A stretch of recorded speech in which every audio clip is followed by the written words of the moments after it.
every Christmas morning. Master would have us up early, and he'd be standing there on the big house front steps. Everybody from all the cabins would be standing there on the ground, you know, and we'd have to pass in front of him, one person from each cabin, and that when Master hand out Christmas. Oh, it'd be early, about 6, 7 o'clock in the morning, and so he can get into his breakfast to his family. And that when we pass in front of him, he'd give maybe the girls, little girls, a piece of ribbon for their hair, the boys marbles to play with. But grown folk like my mama, that's when he'd give her a cloth like to make clothes that we're gonna wear for the whole year. And if the men folk was gonna get some shoes or maybe a new pair of pants, that's when they was gonna get them. But one year, he have everybody in the place lined up, from the youngest to the oldest. And as we passed in front of him, he dropped this little round thing in everybody's hand.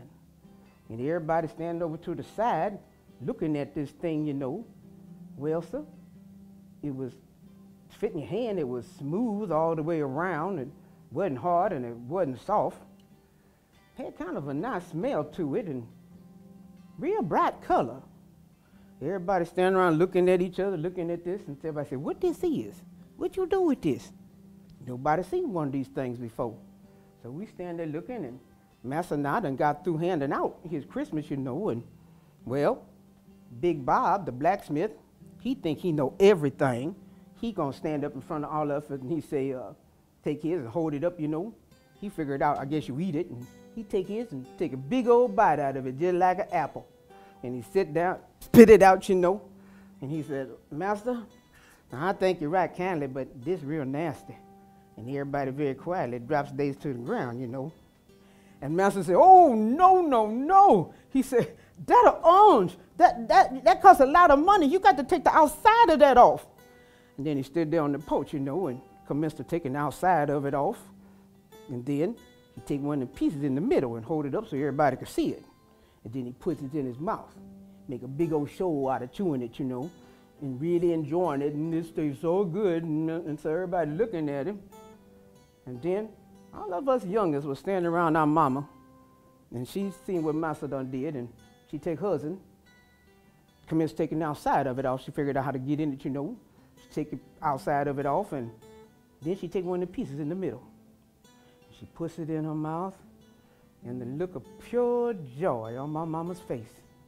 Well, then she take hers, and she give each of us youngest a piece of it, even though us had our own.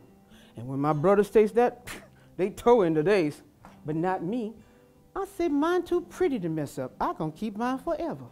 So I put mine in my apron pocket, and for the next week or so, I must have pulled it out 100 times a day. I'd pull it out and rub that smoothness on my face, and the night in the cabin there by the fire, I would turn that color over. It just made me smile, and it just only a color the Lord could make.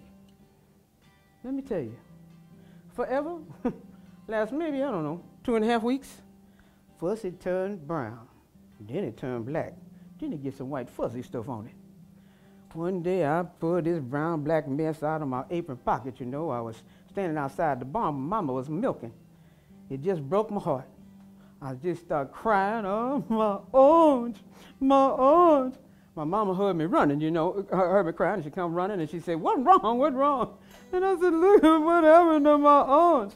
My mama looked at that black, brown mess in my hand. She take it and throw it over into the pig pen. She said, "Gal, you eat that, you gonna die sure enough."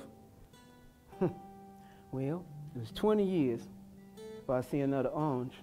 I tell you what, I ate it right away this time.